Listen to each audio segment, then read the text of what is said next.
Welcome to Student Study YouTube channel. Enjoy today's topic in this video and if you understand it then like the video and subscribe channel. आज के topic के notes description में PDF format में available है. So let's begin. Modulus x के बाद हमारे पास एक इम्पॉर्टेंट फंक्शन आता है जिसका नाम है greatest integer function. Greatest integer function क्या करता है, अपने प्रीवियस इंटीजर की वैल्यू लेता है. यानी कि अगर मान लो x की हमारे पास कोई वैल्यू है जो कि इंटीजर नहीं है, जो कि फ्रैक्शनल वैल्यू भी हो सकती है, ठीक है. तो ऐसी कोई वैल्यू है तो वो ग्रेटेस्ट इंटीजर फंक्शन अगर हम उसके ऊपर लगाएंगे तो वो अपने वैल्यू की नंबर लाइन के हिसाब से जो पिछला इंटीजर होगा उसकी वैल्यू ग्रैब करता है. जैसे कि हम एक एग्जांपल लेते हैं. मान लो कि ग्रेटेस्ट इंटीजर फंक्शन में प्रीवियस वैल्यू लेता है, लेकिन अगर खुद इंटीजर हो तो वही आंसर आ जाता है. जैसे कि मान लो मेरे पास वैल्यू अगर 1.2. इसे डिनोट कैसे करते हैं, इसे बिग ब्रैकेट्स में, बिग ब्रैकेट्स के अंदर कोई भी वैल्यू लिखेंगे तो उसे ग्रेटेस्ट इंटीजर फंक्शन बोला जाता है. तो ग्रेटेस्ट इंटीजर फंक्शन ऑफ 1.2 क्या होगा, 1.2 होगा. नियरेस्ट वैल्यू नहीं देखनी है, इंटीजर प्रीवियस देखना है. यानी 1.2 में नंबर लाइन में 1.2 के पीछे कौन सा आता है, हमारे पास 1 आता है. तो इसका मतलब इसका आंसर हो जाएगा 1. अगर मान लो ये 1.9 होता तब क्या आंसर होता, तब भी आंसर हमारे पास 1 होता है. क्योंकि देखो नंबर लाइन अगर हम देखेंगे तो ये 1 है और ये 2 है. ये नंबर 1 से 2 के बीच में लाई करता है तो उसके पीछे का इंटीजर कौन सा हुआ, 1 हो गया. ऐसे ही 1.9 के लिए 1.9 यहाँ लाई करता है, लेकिन पीछे का इंटीजर कौन सा हुआ, 1 हो गया. तो आंसर 1 हो जाएगा. और अगर खुद इंटीजर 1 होता तब भी आंसर 1 हो जाता. अगर हम बात करें नेगेटिव की, नेगेटिव में देखो ये कैसे काम करता है. यही चीज अगर -1.2 के साथ होती तो हमारे पास आंसर क्या होता, ये -1 और ये अपने पास है -2. ठीक है.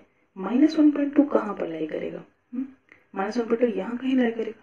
तो इसके पीछे का इंटीजर कौन है, 1 नहीं है. 1 तो आगे का है, राइट साइड डायरेक्शन का है, नेक्स्ट इंटीजर है, ये है 2. तो इसका आंसर आ जाता हमारे पास क्या जाता, -2, क्योंकि nearest integer is -2. Same case होता -1.9 अगर हमारे पास होता तो आंसर आता फिर से -2. और अगर ये खुद -1 होता तो अपने पास सीधा सीधा आंसर -1 आ जाता. ठीक है. या -2 होता तो सिंपल -2 आ जाता. ठीक है. तो हमें प्रीवियस इंटीजर देख, तो हम लोग समझ गए कि प्रीवियस इंटीजर हमें लिखना होता है ग्रेटेस्ट इंटीजर फंक्शन में, चाहे कोई भी पार्ट हो. जैसे कि अगर f(x = x) हमें दिया है, ठीक है, तो डिफाइन कैसे करेंगे ग्रेटेस्ट इंटीजर फंक्शन को. मान लो x की वैल्यू अगर 0 है, 0 के लिए ग्रेटेस्ट इंटीजर फंक्शन कहाँ से कहाँ तक लाई करेगा. 0 कब कब आ सकता है, जब नंबर लाइन पे, यहाँ पे नंबर लाइन के साथ साथ देख लेते हैं. 0 यहाँ पर पॉजिटिव नंबर चल रहे हैं और यहाँ पर चल रहे हैं नेगेटिव नंबर्स. ठीक है. तो हम ये बात कर रहे हैं कि 0 कब कब आ सकता है. 0 इस रेंज का प्रीवियस इंटीजर होगा. तो यानी जब x की वैल्यू 0 से लेकर 0 इंक्लूडेड से लेकर 1 तक लाई करेगी तब आंसर हमारे पास 0 आ जाएगा हमें. इसी तरीके से 1 कब आ सकता है, 1 आ सकता है जब 1 से 2 के बीच में लाई कर रहा हूँ. 1 इंक्लूड करना पड़ेगा 1 से 2 के बीच में. एंड सिमिलरली हम जाते रहेंगे. तो अगर हम बोलेंगे n आ सकता है तो जब n इंक्लूडेड होगा और n+1 तक चलेगा. ठीक है. इस तरीके से काम चलेगा. ऐसे ही नेगेटिव में भी चलेगा हमारे पास. -1 कब आ सकता है, देखो -1 किसका प्रीवियस इंटीजर होगा, प्रीवियस होगा इस रेंज का, जब x 0 से -1 के बीच में लाई करेंगे, बेसिकली -1 से 0. तो -1 इंक्लूडेड होगा और 0 एक्सक्लूडेड होगा. इसी तरीके से नेगेटिव में भी हम मूव करेंगे. तो ये इसकी डेफिनेशन हो जाएगी. अगर हम लोग ग्राफ ड्रॉ करें, मान लो इसी का हमें ग्राफ ड्रॉ करना है, ये हमारे पास हो जाएगी x एक्सिस और ये है y एक्सिस. ठीक है. तो x एक्सिस पे देखो 1 2 ये हमने पॉजिटिव पॉइंट्स ले लिए हैं कुछ, y पर ये हमारे पास पॉजिटिव पॉइंट्स हो गए. ठीक है. सिमिलरली ये नेगेटिव पॉइंट्स ले लिए हमने y पे, और ऐसे ही x पे भी नेगेटिव पॉइंट्स ले लिए. अब देखो अगर हम बात करते हैं y की, तो y के लिए कौन सी x की वैल्यूज होगी वो देखना है. मान लो अगर x ऑलरेडी इंटीजर हो तो क्या होगा, अगर x की वैल्यू 1 हो तो y की भी 1 आएगी, 2 हो तो y की भी 2 आएगी, 3 हो तो y की भी 3 आएगी. ये फिक्स है. सेम नेगेटिव में -1 हो तो -1 आएगी, -2 हो तो -2 आएगी, -3 हो तो -3 आएगी, एंड सो ऑन. आगे सेम हो तो वही आएगी.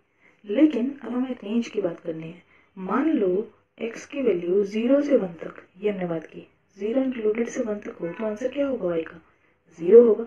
y का आंसर 0 होगा, मतलब y ऐसे इसी एक्सिस पे रह जाएगी और ये नहीं आएगा, एक्सक्लूडेड ओपन सर्कल. सिमिलरली 1 से 2 के बीच में जो हमने देखा था 1 से 2 के बीच में हो तो आंसर 1 आएगा, एक्सक्लूडिंग 2 नहीं आएगा, ये रहा।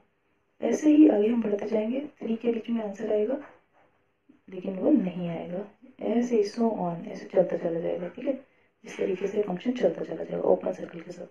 सिमिलर इन नेगेटिव डायरेक्शन, जैसे हमने बोला था -1 से 0 के बीच में हो तो हमारे पास आंसर क्या आता है, -1 आ जाता है। तो इस तरीके से चला जाएगा, -1 हमारे पास इंक्लूडिंग होता है, सॉरी इंक्लूडिंग होता है, तो ये इंक्लूडेड है, ये एक्सक्लूडेड होता है, यहाँ पे आएगा ओपन सर्कल। सेम ऐसे चलेगा, ये ओपन, ये क्लोज, फिर ये ओपन और ये क्लोज। इस तरीके से हमारे पास नेगेटिव डायरेक्शन में चलेगा। जो ड्रॉ करके देखेंगे इसके बेसिस पे तो सेम टू सेम हमारे पास ड्रॉ हो जाएगा। अब ग्रेटेस्ट इंटीजर फंक्शन में हमारे पास एक फ्रैक्शनल पार्ट और आता है। फ्रैक्शनल पार्ट का मतलब होता है कि जो फ्रैक्शन थी, जैसे कि अभी हमने पढ़ा था, मान लो 1.2 था, तो अगर इसका 1 तो इंटीजर है तो सिर्फ 0.2 क्या होगा, उसका फ्रैक्शनल पार्ट होगा, या फिर सिर्फ 0.2 हमारे पास होता तो वो एक फ्रैक्शनल पार्ट हो जाता। फ्रैक्शनल पार्ट को हम रिप्रेजेंट करते हैं कर्ली ब्रेसेस के अंदर, ऐसे x। अच्छा, इसकी वैल्यू क्या हो जाएगी, ध्यान से देखें तो फ्रैक्शनल पार्ट की वैल्यू हो जाएगी जो हमारे पास x की वैल्यू है उसमें से उसका आप इंटीजर, ग्रेटेस्ट इंटीजर माइनस कर दो। जैसे कि 1.2 था, 1.2 का फ्रैक्शनल पार्ट क्या होगा, मुझे फ्रैक्शनल पार्ट निकालना है 1.2 का, तो 1.2 x की value minus greatest integer of 1.2 क्या होता है, 1। 1.2 में से 1 माइनस क्या हुआ, 0.2। तो सिर्फ फ्रैक्शन वाला पार्ट जो होगा वही तो फ्रैक्शनल पार्ट है जो x में से अगर आप माइनस करके निकालोगे। देखो, अगर नंबर लाइन होती यहाँ पर तो हम लोग क्या बात करते कि यहाँ पर मान लो एक इंटीजर है, यहाँ पर भी एक इंटीजर है, तो यहाँ पर कहीं पर मैंने x ले लिया, जैसे 1.9 लिया था। 1.9 के केस में क्या होगा, ये 1 होगा, ये 2 होगा, ये 1.9 होगा। एग्जाम्पल लेने से ज़्यादा क्लियर रहेगा। तो उसके बाद अगर हमें फ्रैक्शनल पार्ट निकालना है, ये फ्रैक्शनल पार्ट हमें दिख रहा है वैसे 0.9 आने वाला है, कैसे निकाला मैंने, x में से यानी 1.9 में से इसका ग्रेटेस्ट इंटीजर, हमेशा ग्रेटेस्ट इंटीजर पीछे वाला ही होगा, उसको माइनस कर दिया। उसमें 1.9 में से मैंने 1 को माइनस कर दिया तो मेरे पास फ्रैक्शनल पार्ट आ जाएगा। ठीक है, तो अब आगे चलते हैं। फ्रैक्शनल पार्ट हमेशा हमारे पास 0 से 1 तक रहेगा। ठीक है, अगर इसका हम ग्राफ ड्रॉ करते हैं तो ग्राफ किस तरह से आएगा, ये अगर x एक्सिस है, ये y एक्सिस है, तो अब हमें 0 से 1 तक रहेगा, तो इसलिए पहले तो 1 वाली y=1 वाली एक लाइन खींच लेते हैं, ये y=1 है, इसके अंदर अंदर ये ग्राफ आएगा। अब देखो, अगर जो x की वैल्यू है वो हम लोग यहाँ पे कंसीडर करते हैं 1 2 3 पॉजिटिव वैल्यूज, यहाँ पर नेगेटिव वैल्यूज आ रही है, मान लो -1 -2 -3। ठीक है, तो ये 0 है। अगर मान लीजिए x की वैल्यू 0 से 1 के बीच में होती, 0 से 1 के बीच में, तो क्या होता कि एग्जैक्टली 0 होती, तब तो 0 - 0 0 हो जाता, सिंपल। ठीक है, 0 से 1 के बीच में अगर कोई वैल्यू होती x की, जैसे 0.5 अगर लगा लो, ठीक है, तो यहाँ पर x होता 0.5 माइनस ग्रेटेस्ट इंटीजर, हमेशा उसके लिए 0 हो जाता, हमेशा 0। तो फ्रैक्शनल पार्ट वही आ जाता जो हम x की वैल्यू देते हैं, यानी y की वैल्यू वही आती जो x की वैल्यू होती। तो y = x की इक्वेशन यहाँ पर बन जाती, जो कि एक स्ट्रेट लाइन होती है इस तरीके से, जिसमें 1 इंक्लूड नहीं होता 0 से 1 के केस में, क्योंकि ग्रेटेस्ट इंटीजर हमेशा 0 होगा। तो इस तरीके से ग्राफ आ जाता हमारा ओपन इंटरवल यहाँ पे। सिमिलरली बाकियों के लिए भी आ जाता, ऐसे ओपन, सेम ये चलता चला जाएगा आगे। ठीक है, इसी तरीके से हम नेगेटिव में भी ड्रॉ कर सकते हैं। नेगेटिव में हम -1 से ड्रॉ करना अगर शुरू करेंगे तो इस तरीके से हमारे पास ग्राफ आ जाएगा, जैसे अभी हमने पहले ड्रॉ किया था ग्रेटेस्ट इंटीजर फंक्शन का, सेम है उसका फ्रैक्शनल पार्ट इसी तरीके से ड्रॉ हो जाएगा। आगे हम प्रॉपर्टीज देखते हैं इसकी, GIF की, ग्रेटेस्ट इंटीजर फंक्शन की प्रॉपर्टीज ऑफ GIF। तो प्रॉपर्टीज क्या होगी, फर्स्ट प्रॉपर्टी है हमारे पास कि अगर x + n है, हम ग्रेटेस्ट इंटीजर फंक्शन की बात कर रहे हैं अभी, तो उसमें अगर x + n है तो हमारे पास आंसर होता है, n को हम बाहर ले सकते हैं, n यहाँ पे कोई भी इंटीजर है, जैसे एग्जाम्पल के साथ देख लेंगे, n+ हम ग्रेटेस्ट इंटीजर को अलग से निकाल सकते हैं, where n belongs to integer. Okay, जैसे कि मान लीजिए यहाँ पर 1.2 है अगर, ठीक है, टोटल वैल्यू अगर ऐसे हो गया 1.2, तो हम उसे क्या लिख सकते हैं, 1 + 0.2 भी हो सकता है वो, ठीक है ना, यहाँ पर n बिलोंग्स टू इंटीजर है, तो हम बाहर क्या ले सकते हैं, इंटीजर को। इन दोनों में से इंटीजर 1 है, तो हम क्या लिख सकते हैं, 1 बाहर ले लो और फ्रैक्शनल पार्ट ऑफ 0.2। अगर आपको ये हम सीधा कैलकुलेट करते हैं 1.2, तो ग्रेटेस्ट इंटीजर क्या होता है, पिछला वाला, यानी कि आंसर 1 होता। सिमिलरली अगर हम ऐसे कैलकुलेट करेंगे इस प्रॉपर्टी की हेल्प से, तो क्या होगा, 1 अलग से आ गया और 0.2 का फ्रैक्शनल पार्ट क्या होगा, पीछे वाला, यानी 0, यानी 1 + 0 वो भी 1 हो जाएगा। तो ये प्रॉपर्टी कहती है कि अगर आप इंटीजर प्लस कोई भी फ्रैक्शनल पार्ट कर रहे हैं या कुछ भी जो बच जाएगा x, तो उसमें से इंटीजर पार्ट को आप अलग निकाल सकते हैं और बाकी का आप ग्रेटेस्ट इंटीजर फंक्शन ले सकते हैं। लेकिन अगर नेगेटिव हो, मान लो -(x) हो, क्योंकि उसमें फ्रैक्शनल पार्ट में चेंज आ जाता है, तो देखो -(x) में आपको अगर सीधा -(x) हो या तो -(x) ही आंसर आ जाएगा। किस केस में, अगर x एक इंटीजर हो, जैसे कि -2, मान लो -2 हो, उसका ग्रेटेस्ट इंटीजर फंक्शन क्या होगा, -2 ही होगा। लेकिन अगर माइनस वाला हमारे पास इंटीजर नहीं हो, यानी अगर x does not belongs to integer, यानी पॉइंट्स में भी हो, फ्रैक्शनल्स भी हो, तो उस केस में क्या होता है, -1 माइनस ऑफ x होता है, -1 minus x, minus of x का ग्रेटेस्ट इंटीजर फंक्शन होता है -1 minus greatest integer of x। ये कैसे लिख सकते हैं हम, देखो कैसे लिख सकते हैं। मान लो मैंने ले लिया -2.5 हो गया, -2.5। अगर इसका आप डायरेक्ट निकालो, पहले डायरेक्ट निकालो, फिर इस प्रॉपर्टी की यूज से हम निकालेंगे। देखो -2.5 का पीछे वाला इंटीजर कौन सा हो गया, -3। नहीं तो आप नंबर लाइन पे भी देख सकते हैं, ये -2 होगा, ये -3 होगा, यहाँ पे कहीं -2.5 होगा, तो इसके पीछे वाला इंटीजर हमारे पास -3 हो जाएगा। तो आंसर आना चाहिए -3। इस प्रॉपर्टी का हम यूज करना चाहते हैं। -2.5 को ऐसे किस तरीके से लिखेंगे हम, ये हो गया -2.5 should be equal to -1 minus of 2.5, ठीक है। तो ये -1 as it is, minus positive 2.5 का ग्रेटेस्ट इंटीजर क्या होगा, 2 होगा। पॉजिटिव 2.5 का यहाँ पे चलेंगे, 2 और 3 के बीच में पॉजिटिव है इस समय 2.5, तब हमारे पास 2 होगा, -1 -2, व्हाट इज द आंसर, -3। यही तो आया था, ये देखो। या तो इसे सीधे सीधे निकाल सकते हैं, नहीं तो प्रॉपर्टी के हिसाब से क्या होता है कि माइनस का अगर हम ग्रेटेस्ट इंटीजर फंक्शन निकाल रहे हैं तो -1 minus of greatest integer of positive x, ये इसकी प्रॉपर्टी होती है। हमारे पास ये क्वेश्चन है कि हमें r=1 से लेकर 99 तक इस ग्रेटेस्ट इंटीजर की वैल्यू निकालनी है, ठीक है। ये ग्रेटेस्ट इंटीजर फंक्शन है हमारे पास, तो इसे हम किस तरीके से लिखेंगे, इसका मतलब क्या हुआ, समेशन का 1 से 99 तक जाना है। बेसिकली हुआ कि सबसे पहले r की वैल्यू 1 पुट करेंगे, 1/50, फिर आप पुट करेंगे 1 + 2/50, इसका ग्रेटेस्ट इंटीजर, चलते चलेंगे अप टू 1 + 99/50, इसका ग्रेटेस्ट इंटीजर फंक्शन में फाइंड आउट करना है, ठीक है। इस केस में हम क्या करने वाले हैं, या तो हम प्रॉपर्टी लगा सकते हैं। अभी हमने पढ़ा था कि x + n में से हम n को, अगर n इंटीजर है तो अलग से ले सकते हैं। ये वाली जो प्रॉपर्टी थी हमारी, x + n को हम लिख सकते हैं, n बाहर ले लिया और x अलग से। इस प्रॉपर्टी का अगर हम यूज करते हैं तो देखो क्या होगा यहाँ पर।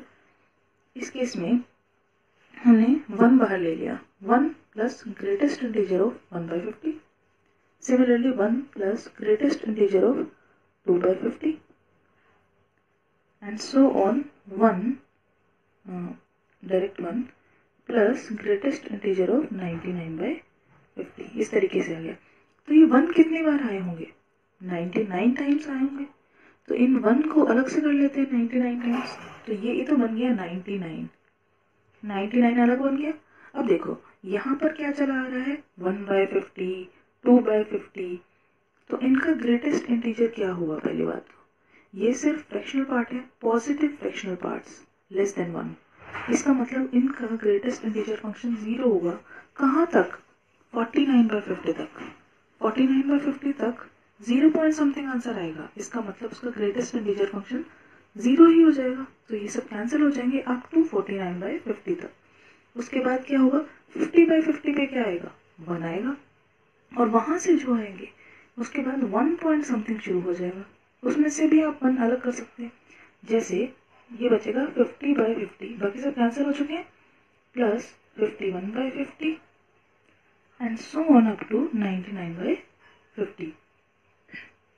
ये आंसर देखो क्या आएगा, ये 99 आ गया प्लस यहाँ से 1 आया, यहाँ से क्या आया 1 प्लस फिर से इंटीजर प्रॉपर्टी हमने जो भी ये प्रॉपर्टी यूज की है यही प्रॉपर्टी हमने यूज की है 1 प्लस इसे लिख सकते हैं ना 1 + 1/50।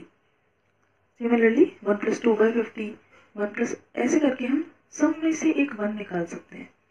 तो कितना आ जाएगा, यहाँ से हमने स्टार्ट किया है 50 से स्टार्ट किया है 50 से 99 तक हमारे पास जाएगा यहाँ पर मतलब 99 - 50 + 1 क्योंकि दोनों इंक्लूडेड है। ठीक है, इसका मतलब यहाँ पर आ जाएगा 50 टाइम 1, ये 1 आ जाएगा 50 टाइम्स और बाकी का जो बच जाएगा जैसे कि 1/50 बचा 2/50 बचा अब 249/50 बचा तो वो तो ऑलरेडी हम पहले भी कर चुके वो 0 हो जाएगा। तो ये आएगा 99 + 50 times 1 which is equal to 149। ये इसका आंसर हो जाएगा। नेक्स्ट क्वेश्चन है ये 1 is less than equal to greatest integer function of 2x² - 3 is less than 4। इस केस में हमें x की वैल्यू फाइंड आउट करनी है। ठीक है, तो x की वैल्यू फाइंड आउट करने के लिए हम लोग क्या करेंगे, सबसे पहले इंटीजर पार्ट को अलग कर लेते हैं जो हमने प्रॉपर्टी देखी थी x + n करके। n एक इंटीजर था तो नेगेटिव इंटीजर भी हो सकता है।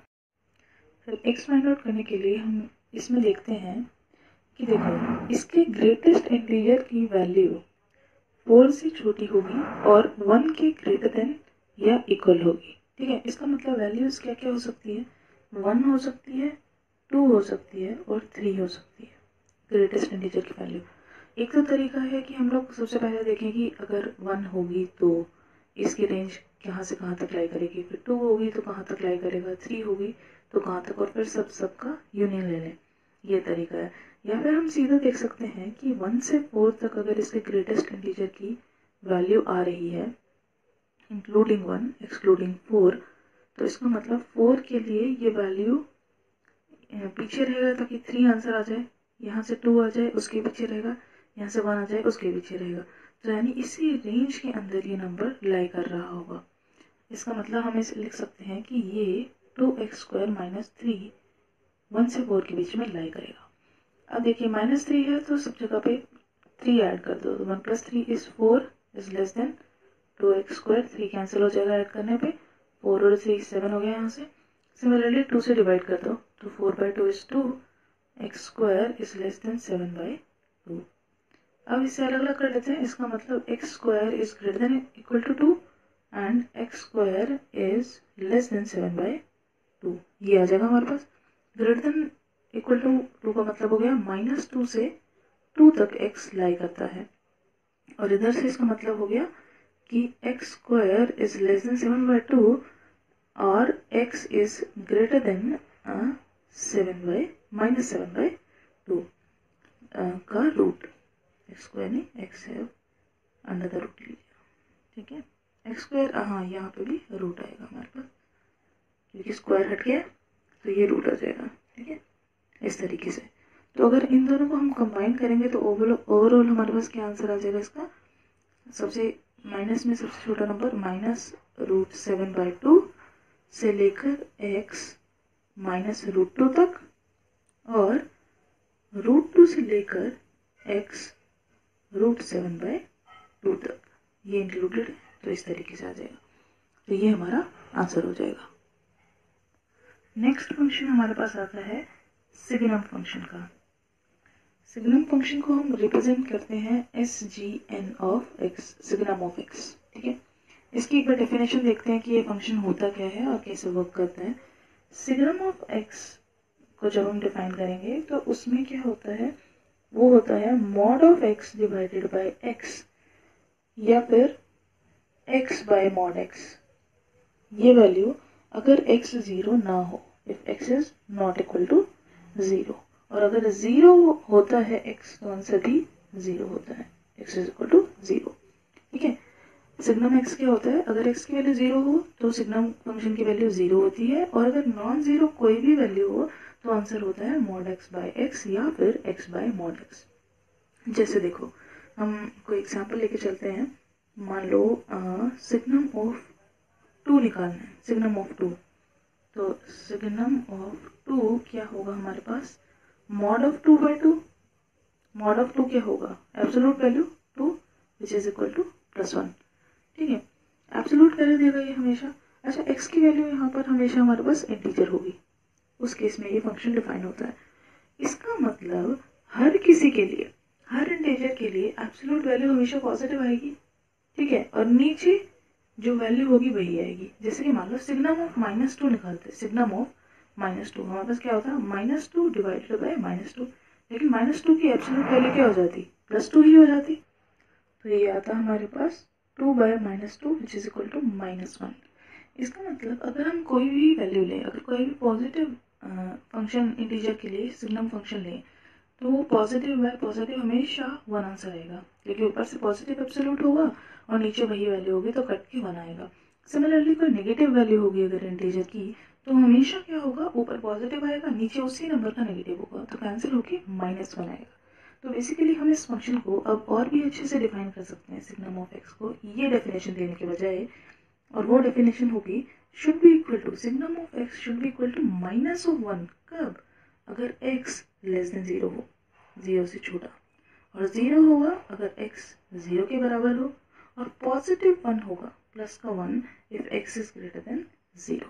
सिंपल, यानी कोई पॉजिटिव नंबर हुआ ग्रेटर देन 0 तो हमेशा 1 आएगा, नेगेटिव नंबर हुआ लेस देन 0 तो हमेशा -1 आएगा, खुद 0 हुआ तो आंसर 0 हो जाएगा। अगर यहीं इसका ग्राफ देखें हम लोग, देखो ये हो जाएगी x एक्सिस, ये हो जाएगी y एक्सिस। तो हमने साफ साफ बोला है कि अगर x 0 होगा तो y 0 होगा, तो एक तो ये हो गया 0 0। ठीक है, दूसरा क्या हुआ, अगर x की वैल्यू लेस देन 0 हो, यानी इस पोर्शन में चल रहे हैं, x अगर नेगेटिव हो तो y क्या होगा, -1, यानी ये -1। x की ऑल नेगेटिव के लिए y -1 होगा। ओके, अगर x पॉजिटिव हो, x ग्रेटर देन 0 यानी इन वैल्यूज के लिए, तो हमेशा y पॉजिटिव 1 होगा, यानी यहाँ 1। इस तरीके से हमारे पास सिग्नम फंक्शन का ग्राफ बन जाएगा। और इसकी डोमेन अगर हम देखें तो क्या हो जाएगी, डोमेन ऑफ फंक्शन हो जाएगी ऑल रियल नंबर, क्योंकि सबको ये कवर कर रहा है, किसी भी रियल नंबर के लिए हमारे पास मॉड वैल्यू उसकी आ जाएगी। मतलब मान लीजिए अगर पॉइंट्स में भी हम लोग काम कर रहे हैं तो भी सेम होगा, 2.5 लेंगे तो मॉड 2.5 ही आएगा, नीचे भी 2.5 हो जाएगा। तो हम कुछ भी ले सकते हैं, सिर्फ इंटीजर नहीं है यहाँ पर, उस चीज़ को हटाएगा, कोई भी रियल नंबर हमारे पास आ सकता है। तो इसकी डोमेन हो जाएगी रियल नंबर, और इसकी रेंज क्या हो जाएगी, रेंज हो जाएगी सिर्फ 3 वैल्यूज आ सकती है हमारे पास, एक है -1, एक है 0 और एक है +1। तो रेंज ये हो जाएगी इसकी हमारे पास। तो सिग्नम यहाँ पर खत्म होता है। Thank you.